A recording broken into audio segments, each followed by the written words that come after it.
आखिरकार किस प्लेयर ने ऐसा क्या किया कि भाई वीवीएस लक्ष्मण को उसके लिए नोट्स भी बनाने पड़ गए, या फिर ड्रेसिंग रूम में बैठे सूर्य कुमार यादव ने ऐसा रिएक्शन क्यों दिया, या फिर भाई मैच के बीच में ऐसा क्या हुआ कि दो प्लेयर्स इंडिया के बिना बॉल खेले ही 0 पर आउट हो गए, या फिर भाई ऑस्ट्रेलिया के किस बैट्समैन ने ऐसा कैसा शॉट खेल दिया कि सूर्य कुमार यादव को भी ऐसा रिएक्शन देना पड़ा, या फिर मैच खत्म होने के बाद ड्रीम 11 गेम चेंजर का अवार्ड या फिर प्लेयर ऑफ द मैच का अवार्ड किसको मिला। तो आज की इस वीडियो में हम इंडिया वर्सेस ऑस्ट्रेलिया का जो पहला T20 मैच हुआ है उसकी कुछ ऐसी मोमेंट्स की बात करेंगे जो कि आपको हाइलाइट्स में भी देखने को नहीं मिलती है। तो चलिए फिर वीडियो स्टार्ट करते हैं। मैच चालू होता है और राष्ट्रगान के टाइम पर हमें ऑस्ट्रेलिया के दो फैंस वही दिखते हैं जो कि भाई वर्ल्ड कप में भी ऑस्ट्रेलिया के हर मैच में आते थे, और भाई उनमें से एक फैन दिखा रहा था ऐसे, यानी कि ऑस्ट्रेलिया 6 बार वर्ल्ड कप जीत चुका है, वो कैमरे पर ये दिखाना चाह रहे थे। मैच चालू होता है और भाई ऑस्ट्रेलिया की तरफ से ओपनिंग बल्लेबाज कौन आते हैं? स्टीव स्मिथ और मैथ्यू शॉर्ट। भाई स्टीव स्मिथ अब T20 क्रिकेट में ऑस्ट्रेलिया के लिए ओपनिंग करने लगे हैं। तो भाई पहला ओवर लेके आते हैं अर्शदीप सिंह। पहला ओवर वो ठीक डालते हैं, 7 ही रन देते हैं, लेकिन दूसरा ओवर जब आता है प्रसिद्ध कृष्णा के हाथ में तो भाई वो 13 रन दे देते हैं। स्टीव स्मिथ लगातार उनको चौके मारते हैं। तीसरे ओवर में फिर से अर्शदीप सिंह ठीक बॉलिंग करते हैं और अर्शदीप सिंह अपने 2 ओवर में कुल देते हैं 9 रन, लेकिन भाई प्रसिद्ध कृष्णा अपने एक ही ओवर में 13 रन दे देते हैं। जब सूर्य कुमार यादव को दिखता है कि भाई ये फास्ट बॉलर को बढ़िया खेल रहे हैं, तो सूर्य कुमार यादव तभी ले आते हैं चौथे ओवर में अक्षर पटेल को, और थोड़ी सी रन पे लगाम लगती है। 5वें ओवर में आते हैं रवि बिश्नोई, और भाई रवि बिश्नोई बस आउट ही कर देते हैं स्टीव स्मिथ को। कोट एंड बोल्ट होने से बचते हैं, लेकिन रवि बिश्नोई उनकी कैच छोड़ देते हैं। कैच तो छूटती है, लेकिन अगली ही बॉल पर वो मैथ्यू शॉर्ट को भाई बोल्ड कर देते हैं। और भाई उसी ओवर में हमें एक बार दिखता है कि ईशान किशन भाई धोनी को कॉपी करने की कोशिश कर रहे थे, उनकी तरह ही रन आउट करने की कोशिश कर रहे थे, ऐसे बिना देखे पीछे स्टंप्स पे बॉल मारने की कोशिश कर रहे थे, लेकिन बॉल नहीं लगती है। भाई सब धोनी नहीं है। मैथ्यू शॉर्ट के बाद बैटिंग करने आते हैं भाई जोश इंग्लिश, जो कि वर्ल्ड कप में बिल्कुल भी परफॉर्मेंस नहीं दे रहे थे। एक आधे इक्के दुक्के मैच में ही वो चल रहे थे, और किसने सोचा था कि आज के मैच में वो ऐसी बैटिंग करेंगे। छठा ओवर फिर से लेके आते हैं भाई अक्षर पटेल, और अक्षर पटेल अपने पहले 2 ओवर में देते हैं बस 13 रन। उन्होंने पावर प्ले में बढ़िया बॉलिंग करी थी, जबकि प्रसिद्ध कृष्णा ने तो 1 ओवर में ही 13 रन दे दिए थे, अक्षर पटेल ने वो 2 में दिए। पावर प्ले खत्म होने के बाद आते हैं मुकेश कुमार बॉलिंग करने, और भाई सब कह रहे थे कमेंटेटर भी कि पहले ही दूसरा ओवर जो प्रसिद्ध कृष्णा को दिया वो मुकेश कुमार को क्यों नहीं दिया, क्योंकि मुकेश कुमार की भाई 7वें ओवर में भी थोड़ी सी बॉल हिल रही थी, लेकिन उनको सेकंड ओवर नहीं दिया गया, और उन्होंने पावर प्ले के बाद भी बढ़िया इकोनॉमी से पहला ओवर बस 6 रन दिए। और फिर से भाई आता है 8वां ओवर, और फिर से सूर्य कुमार यादव किसको बोल देते हैं? प्रसिद्ध कृष्णा को। और भाई जोश इंग्लिश उसको ऐसे छक्के मारते हैं कि भाई 1 ओवर में ही प्रसिद्ध कृष्णा 19 रन दे देते हैं। आप उनकी शक्ल से भी देख सकते हैं कि भाई उनको कैसे शॉट्स पड़ रहे थे। और आप इस चार्ट में भी देख सकते हैं कि जो बड़ी इमारत बनी हुई है वो एक तो दूसरे ओवर की बनी हुई है और एक बनी हुई है 8वें ओवर की, और दोनों के दोनों ओवर किसके हैं? प्रसिद्ध कृष्णा के। और भाई 9th ओवर में बॉलिंग कर रहे थे रवि बिश्नोई, और एक मौका आता है रन आउट का, वो भी किसका? जोश इंग्लिश का। और भाई रवि बिश्नोई थ्रो को अपने हाथ में भी पकड़ नहीं पाते हैं। अगर वो हाथ में पकड़ के भी विकेट्स पे आराम से लगाते तो जोश इंग्लिश तो भाई फ्रेम में भी नहीं थे, लेकिन बॉल उनके हाथ में आती ही नहीं है, और ऐसे खाली हाथ लेके वो स्टंप्स की तरफ जाते हैं और वहीं बैठ जाते हैं।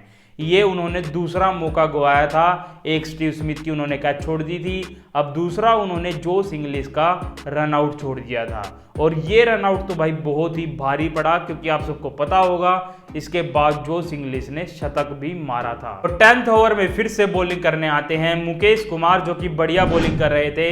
उनके ओवर में फिर से बस एक ही चौका जाता है, और भाई जो फील्डर होते हैं इंडिया के, जैसे कि अर्शदीप सिंह, वो भाई बढ़िया फील्डिंग कर रहे थे और ड्रेसिंग रूम से भी उनको तारीफें मिल रही थी तालियां बजा के। लेकिन फिर होता है ड्रिंक्स ब्रेक, और ड्रिंक्स ब्रेक के टाइम पर हमें दिखता है कि जो टीम हडल बना हुआ है उसमें भाई सूर्य कुमार यादव ही बोल रहे थे। जो हमारे कोच हैं वीवीएस लक्ष्मण, वो तो भाई चुपचाप सुन रहे थे बस। फिर 12वां ओवर लेके आते हैं रवि बिश्नोई, और रवि बिश्नोई की भाई पहली ही बॉल पर छक्का मार देते हैं जोश इंग्लिश, और छक्का मार के वो अपनी 50 पूरी करते हैं। फिर 14वें ओवर में हमें दिखता है कि भाई फिर से प्रसिद्ध कृष्णा बॉलिंग करने आए हैं, और भाई उनकी बॉलिंग करने आने में एक पैटर्न था। वो आए थे पहले दूसरे ओवर में, फिर आए थे वो 8वें ओवर में, और अब फिर से आए हैं वो 14वें ओवर में। तीनों ओवर में भाई 6-6 ओवर का गैप था। पता नहीं सूर्य कुमार यादव ये प्लान बना के आए होंगे या फिर ये कोइंसिडेंटली हो गया। और भाई प्रसिद्ध कृष्णा बॉलिंग करने तो आए, लेकिन उनकी बॉलों पे फिर से भाई छक्के लगने स्टार्ट हो गए, और जोश इंग्लिश ने उनको बढ़िया शॉट लगाए। प्रसिद्ध कृष्णा अपने 3 ओवर में ही भाई 43 रन दे चुके थे। और उस टाइम पर आप स्कोर कार्ड देखिए, स्टीव स्मिथ कैसे बैटिंग कर रहे थे और जोश इंग्लिश कैसे बैटिंग कर रहे थे। स्टीव स्मिथ ने तो भाई 34 बॉलों में बस 40 रन बनाए, और वहीं दूसरी तरफ जोश इंग्लिश ने बनाए भाई 38 बॉल में 75 रन। आप डिफरेंस देख रहे हैं कितना था। भाई सब चाह रहे थे कि स्टीव स्मिथ आउट हो जाए और मार्कस स्टोइनिस या फिर टिम डेविड जैसे बल्लेबाज बैटिंग करने आए, लेकिन भाई स्टीव स्मिथ आउट होने का नाम ही नहीं ले रहे थे। 15वां ओवर लेके आते हैं फिर से भाई रवि बिश्नोई, और रवि बिश्नोई की हमें उस ओवर में दिखती है भाई बॉल स्पीड। भाई वो 100 किलोमीटर प्रति घंटे से भी ऊपर बॉल फेंक रहे थे, या 102 या फिर 104। और जब मेरे को समझ में आया कि भाई जोश इंग्लिश इसको ऐसे पेल क्यों रहे हैं, भाई फिर से जोश इंग्लिश ने उस ओवर में उसको 2 छक्के लगाए, लेकिन स्टीव स्मिथ का एक चांस बनते बनते बचा। वो हाफ अ चांस था, थोड़ी सी बॉल आगे गिरी और स्टीव स्मिथ वहां भी बच गए थे, लेकिन जोश इंग्लिश ने दूसरी तरफ से भाई उसको छक्के मारे थे। फिर बाद में 16वां ओवर लेके आते हैं मुकेश कुमार, और उस ओवर में भाई स्टीव स्मिथ अपनी 50 तो पूरी कर लेते हैं, लेकिन भाई वो हो जाते हैं रन आउट। सब सोच रहे थे कि जल्दी से जल्दी स्टीव स्मिथ आउट हों, वो ऐसे तो आउट नहीं होते लेकिन रन आउट जरूर हो जाते हैं। और मुकेश कुमार यहाँ पर रवि बिश्नोई जैसी गलती नहीं करते हैं, हाथ में बढ़िया से थ्रो पकड़ते हैं और स्टंप्स पर मारते हैं। स्टीव स्मिथ के आउट होने के बाद आते हैं मार्कस स्टोइनिस, और उसी ओवर में जब जोश इंग्लिश बैटिंग कर रहे थे तो एक बॉल पर अपील होती है, जहां पर लगता है कि भाई बैट पे बॉल लग के गई है, और पीछे से ईशान किशन कहते हैं सूर्य कुमार यादव को कि भाई रिव्यू ले लो, मुझे तो लगा है बैट पे बॉल लगी है। लेकिन रिव्यू में हमें दिखता है कि भाई बैट जमीन पे लगा था और वहां से थोड़ी मिट्टी उठती हुई भी हमें दिखाई देती है, और ये रिव्यू भाई ऐसे ही बर्बाद चला जाता है। फिर 17वां ओवर लेके आए थे अर्शदीप सिंह, और भाई अर्शदीप सिंह बॉलिंग कर रहे थे वाइड ऑफ द क्रीज, यानी कि जो ऑफ स्टंप से बहुत दूर 5वीं 6ठी स्टंप होती है, वो वहां पर यर्कर बॉल कोशिश कर रहे थे मारने की, लेकिन भाई जोश इंग्लिश ने वहीं घूम के ऐसा रिवर्स लैप का छक्का मारा कि सूर्य कुमार यादव का भी आप रिएक्शन देख सकते हैं कैसा था कि भाई ऐसा शॉट तो मेरे से भी नहीं खेला जाएगा। शायद आपको याद हो मैक्सवेल का जब 200 बनाया था मैक्सवेल ने, तो उसने ऐसा कैसा सेम टू सेम शॉट खेला था, जो कि जोश इंग्लिश ने भी ऐसा ही शॉट इस इनिंग में मारा है। और भाई प्रैक्टिस के टाइम पर भी हमें दिख रहा था कि अर्शदीप सिंह जूता टेक कर वहां पर जूते पे निशाना बांध रहे थे कि मेरे को ऑफ स्टंप के बाहर 5वीं 6ठी स्टंप पे यर्कर बॉल डालनी है, लेकिन भाई वो कई तो वाइड फेंक रहे थे। आप देख सकते हैं इस ओवर में उन्होंने 3 वाइड फेंक दी थी, और वो इसी कोशिश में भाई अपने आप को छक्के भी मरवा रहे थे। भाई फिर 18वां ओवर लेके आते हैं प्रसिद्ध कृष्णा, और प्रसिद्ध कृष्णा को इतना पिटने के बाद समझ में आ गया था कि इस विकेट पे स्लोअर बॉल फेंकनी पड़ेगी। वो आते ही स्लोअर 1 ट्राई करते हैं, और भाई जोश इंग्लिश छक्का मारने की कोशिश में आउट हो जाते हैं। यशस्वी जायसवाल पहली बार तो कैच नहीं पकड़ पाते हैं, लेकिन दूसरी अटेम्प्ट में वो कैच पकड़ लेते हैं, और भाई फिर से अगली भी वो स्लोअर 1 फेंकते हैं, फिर से कैच उठती है, लेकिन इस बार रवि बिश्नोई भाई कैच छोड़ देते हैं। रवि बिश्नोई ने ये तीसरा मौका था जो गवाया था। पहला उन्होंने अपनी ही बॉलिंग पर कैच छोड़ी, दूसरा रन आउट छोड़ा, अब ये तीसरी वो कैच छोड़ चुके थे। इसके बाद तो भाई वीवीएस लक्ष्मण भी हमें दिखे ड्रेसिंग रूम में कुछ लिखते हुए जस्ट कैच छोड़ने के बाद। शायद उनके लिए ही कुछ न कुछ पक्का नोट्स बनाए होंगे। फिर भाई लास्ट में 20वां ओवर लेके आते हैं मुकेश कुमार और बिल्कुल परफेक्ट ओवर उनको 20वां ओवर दिया गया था, क्योंकि उस ओवर में भाई टिम डेविड बैटिंग कर रहे थे, मार्कस स्टोइनिस बैटिंग कर रहे थे। लग रहा था भाई 20-25 रन लगेंगे, लेकिन मुकेश कुमार ऐसा नहीं होने देते हैं और भाई यर्कर पे यर्कर मारते हैं। एक बार तो वो टिम डेविड को भी भाई घुटनों पे ला देते हैं यर्कर मार के, लेकिन उसके बावजूद भाई वो एक नो बॉल भी कर देते हैं। नो बॉल करने के बाद भी वो उस ओवर में बस 4 रन देते हैं, जिसमें से एक तो भाई नो बॉल का था। अपने लास्ट ओवर में जब उन्होंने 4 रन दिए तो सारे फील्डर्स ने आके या फिर सूर्य कुमार यादव ने आके उनको बधाई दी और भाई ड्रेसिंग रूम से भी उनके लिए तालियां बज रही थी, क्योंकि उन्होंने 20वां ओवर इतना खतरनाक किया था। उन्होंने 10-15 रन तो ऐसे ही कम कर दिए थे ऑस्ट्रेलिया के टोटल से। और आप सारे बॉलरों में देख सकते हैं उनकी इकोनॉमी कितनी बढ़िया थी, बस 7.25 की, जबकि कि भाई ऑस्ट्रेलिया ने 200 से ऊपर रन बनाए थे। इसके बाद ऑस्ट्रेलिया टारगेट दे देती है इंडिया को 209 रन का और बैटिंग करने आते हैं यशस्वी जायसवाल और ऋतुराज गायकवाड़। भाई यशस्वी जायसवाल एक पे चौका, डॉट बॉल, एक पे छक्का, ऐसे रन लगा रहे थे, लेकिन वो भाई 2 रन लेने के लिए भागते हैं। पहला रन तो वो ले लेते हैं, लेकिन दूसरे ओवर के लिए वो ऋतुराज को भाई कॉल दे देते हैं कि आओ दूसरे रन के लिए। और भाई ऋतुराज जब आने लगते हैं तो वो एकदम से भाई मना कर देते हैं और वहां पर ऋतुराज आउट हो जाते हैं। उन्होंने भाई एक बॉल भी नहीं खेली थी, 0-0 पर वो आउट हो चुके थे। और साथ में हमें दिख रहा था कि भाई मार्कस स्टोइनिस यशस्वी जायसवाल के ऊपर कितना हंस रहे थे, आप देख सकते हैं। और फिर उसके बाद आते हैं भाई ईशान किशन बैटिंग करने और हमें ड्रेसिंग रूम में दिखता है कि ऋतुराज गायकवाड़ अपना आराम से जाने के बाद वहां पे बैठ के अपना कॉफी पी रहे थे। लेकिन भाई जब ऑस्ट्रेलिया की तरफ से दूसरा ओवर जेसन बेहरेनडोर्फ लेके आते हैं तो भाई वो वहां पर मेडन ओवर फेंक देते हैं। किसने सोचा था कि भाई T20 ओवर में भी मेडन ओवर हो सकता है, और वो भी ऐसी सपाट पिच पर जहां पर चौके छक्के लग रहे थे। भाई उसके बावजूद दूसरी तरफ से यशस्वी जायसवाल तो भाई अपना शॉट्स खेल रहे थे, लेकिन हमें दिखता है कि ड्रेसिंग रूम में सूर्य कुमार यादव को भाई चुल मची हुई थी, अपना इधर उधर घूम रहे थे। लग रहा था कि वो चाह रहे हैं कि भाई एक विकेट पड़ ही जाए, और यशस्वी जायसवाल भाई चौका छक्का मारने की कोशिश में आउट भी हो जाते हैं। और फिर बैटिंग करने आते हैं सूर्य कुमार यादव। भाई मैं तो सूर्य कुमार यादव के आने के बाद यही वेट कर रहा था कि वो अपना शुपला शॉट खेलें और भाई छक्का लगा के दिखाएं, क्योंकि भाई वर्ल्ड कप के फाइनल में तो आपको पता ही है 3-4 बार उन्होंने स्लोवर वन पर अपना शुपला शॉट ट्राई किया, लेकिन उनसे कुछ नहीं बना और कीपर को आसान सी कैच देके चलते बने। लेकिन आज के मैच में आते ही उन्होंने भाई जेसन को इसी शुपला शॉट पर भाई छक्का लगाया, और उससे हमें पता चला कि भाई सूर्य कुमार यादव T20 में ही सपाट पिच पर ही शुपला शॉट खेल सकते हैं। दूसरी तरफ जब ईशान किशन बैटिंग कर रहे थे तो उनको तो शायद लग रहा था कि भाई ये टेस्ट मैच चल रहा है, क्योंकि आप देख सकते हैं उन्होंने भाई 12 बॉल में बस 4 ही रन बनाए थे। उसके थोड़ी देर बाद जब ईशान किशन भी सेट हो जाते हैं और भाई जब सूर्य कुमार यादव और ईशान किशन छक्के लगाने लग जाते हैं तो भाई वहां पर सूर्य कुमार यादव भी अपनी 50 पूरी कर लेते हैं और ईशान किशन भी अपनी 50 पूरी कर लेते हैं। लेकिन भाई इसी बीच सूर्य कुमार यादव को भाई मिलते हैं 3 चांसेस, और वो हाफ चांसेस थे जो कि कैच आगे बार बार ऑस्ट्रेलियन फील्डर के आगे गिर रही थी। काश उस वर्ल्ड कप फाइनल में भी ऐसे ही सूर्य कुमार यादव को कुछ चांसेस मिल जाते और वहां पर वो 50 रन भी लगा देते। लेकिन दूसरी तरफ से जब ईशान किशन शॉट खेलने से हटते नहीं हैं तो वो भाई आउट हो जाते हैं और बैटिंग करने आते हैं तिलक वर्मा।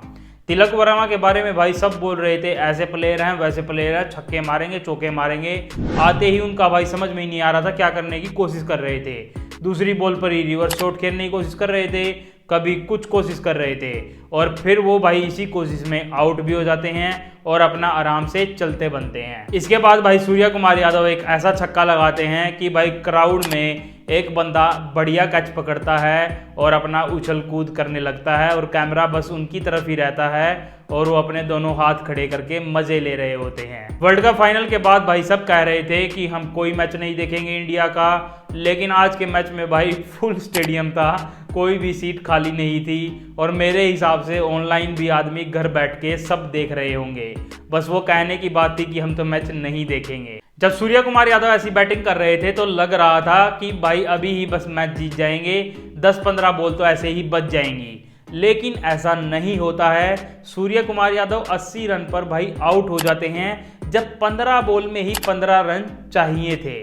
और भाई किसने सोचा था कि मैच ऐसे मोड़ तक भी जाएगा। सूर्य कुमार यादव के बाद भाई अक्षर पटेल बैटिंग करने आए थे और उस टाइम पर चाहिए थे भाई 12 रन 8 बॉल में।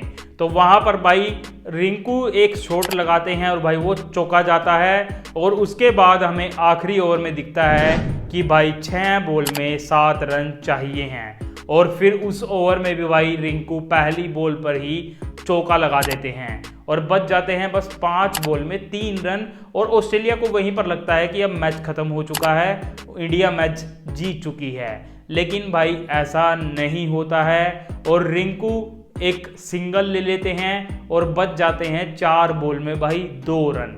और वहां पर अक्षर पटेल क्या करते हैं भाई, छक्का मारने की ट्राई करते हैं और कैच आउट हो जाते हैं। उसके बाद बचते हैं 3 बॉल में 2 रन और भाई जो स्ट्राइक थी वो भी चेंज नहीं होती है, नया ही प्लेयर जो आएगा बैटिंग करने वो ही स्ट्राइक लेगा और वो आते हैं रवि बिश्नोई।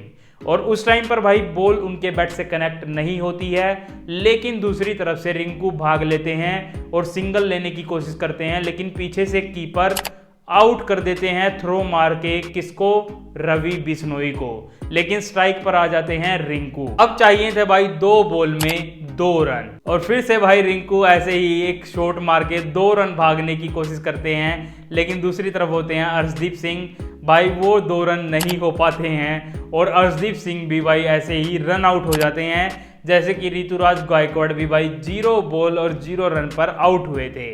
अब बच जाते हैं 1 बॉल पर 1 रन और दूसरी तरफ स्ट्राइक पे थे रिंकू, क्योंकि भाई 2 रन जब वो भाग रहे थे तो वो अपनी ही बैटिंग क्रीज की तरफ भाग रहे थे, तो इसलिए वो स्ट्राइक पे आ चुके थे। अब जब भाई 1 बॉल में 1 रन चाहिए था तो सारे फील्डर्स अंदर आ चुके थे। मार्कस स्टोइनिस तो बिल्कुल आगे खड़े थे कि सिंगल रोकना है, लेकिन भाई उसके बाद रिंकू लगा देते हैं छक्का और छक्का मार कर वो ऐसे हाथ फैलाते हैं और दिखाते हैं कि ये मैच हम जीत चुके हैं। और वो ऐसा कारनामा भाई आईपीएल में भी कई बार कर चुके थे। और मैच जीतने के बाद फिर प्लेयर ऑफ द मैच मिलता है सूर्य कुमार यादव को और ड्रीम 11 गेम चेंजर का अवार्ड मिलता है ईशान किशन को। ये अवार्ड मेरे को समझ में नहीं आया ईशान किशन को क्यों मिला, शायद वो 50 लगाई है तो इसलिए उनको ये अवार्ड दे दिया।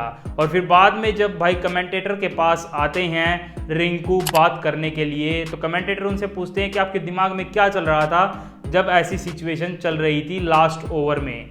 तो वो कहते हैं कि ऐसा कारनामा मैं आईपीएल में कई बार कर चुका था, जब मैंने 5 बॉल में 5 छक्के भी लगाए थे, लास्ट ओवर में 28 रन चाहिए थे वो भी बनवाए थे, तो मैं ऐसा 8-9 बार कर चुका था। तो मैं इस टाइम पर भी प्रेशर में नहीं था और मैं अपने आप को बैक कर रहा था कि मैं ये रन आराम से बना दूंगा। और वो भाई ऐसा ही करते भी हैं और इंडिया को मैच जितवा देते हैं और इसी के साथ ये रन चेज हो जाती है इंडिया की सबसे सक्सेसफुल रन चेज। चलिए वीडियो को यहीं खत्म करते हैं। अगर आपको वीडियो अच्छी लगी है या फिर और भी ऐसे ही मैचों की मूवमेंट्स पानी है तो मेरे चैनल को सब्सक्राइब कर दे। धन्यवाद।